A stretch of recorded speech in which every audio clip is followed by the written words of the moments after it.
খবর 24 সাথে আপনাকে স্বাগত। নতুন নতুন খবর জানার জন্য আমাদের চ্যানেলে চোখ রাখুন। জাল পাসপোর্ট চক্রে নদিয়ার চাকদহ থেকে গ্রেপ্তার করা হয়েছে ধীরেন ঘোষকে। তাকে জেরায় উঠে এসেছে আরও চাঞ্চল্যকর তথ্য। তদন্তে মিলল ইউরোপের কানেকশন। পুলিশ জানতে পেরেছে কাউকে বিদেশে পাঠানোর ক্ষেত্রে ইতালি ফেরত ধীরেনের ভূমিকা ছিল যথেষ্ট গুরুত্বপূর্ণ। উত্তর 24 পরগনা, কলকাতার পর এবার নদিয়া। জাল পাসপোর্ট চক্রের তদন্তে পুলিশ জাল বিছিয়েছে।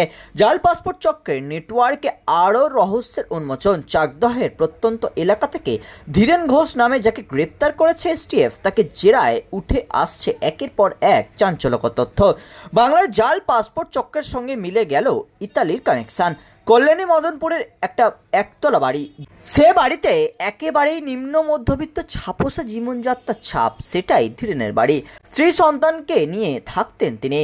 কিন্তু ধীরেন গ্রেপ্তারের পর বাড়ির কলাপসিবল গেটে তালা ঝুলছে বাইরে থেকে। এই বাড়িতে বসেই গোটা রাজ্যে জাল পাসপোর্টের নেটওয়ার্ক ছড়িয়েছিলেন ধীরেন। পাড়ায় নিতান্ত ভদ্র শান্ত ছেলে বলেই পরিচিত। ধীরেনের পর্দা ফাঁস হওয়ার পর থেকে স্তম্ভিত তারাও। পাশের বাড়িরই বাসিন্দা বললেন, ধীরেনকে দেখে তো কোনোদিন ওই জিনিসটা ভাবতে পারিনি, এমনকি বুঝতেও পারিনি। আজকে দেখে তো মাথায় বাজ পড়লো, এই লোক এমন হয় কি করে। পাশের বাড়ির কাকিমা বললেন, আমি তো জানতাম ইতালিতে হোটেল ম্যানেজমেন্টের কাজ করে, বিদেশে হোটেলে রান্না করে, তারপর শুনি কাপড় জামাও বিক্রি করে। বাংলাদেশ থেকে লোক আসতো ওদের বাড়িতে, মা আসতো, আত্মীয়রাও আসতো।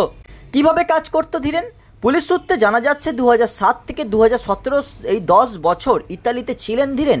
রাজ্যে ফেরার পর জাল পাসপোর্ট চক্রের নাম লেখান ধীরেন। বাংলাদেশি নাগরিকের এপারে আসতে সাহায্য করা, তারপর ভুয়ো পাসপোর্ট চক্রের পান্ডা সমরেশ ও দীপকের কাছে পৌঁছে দিতেন।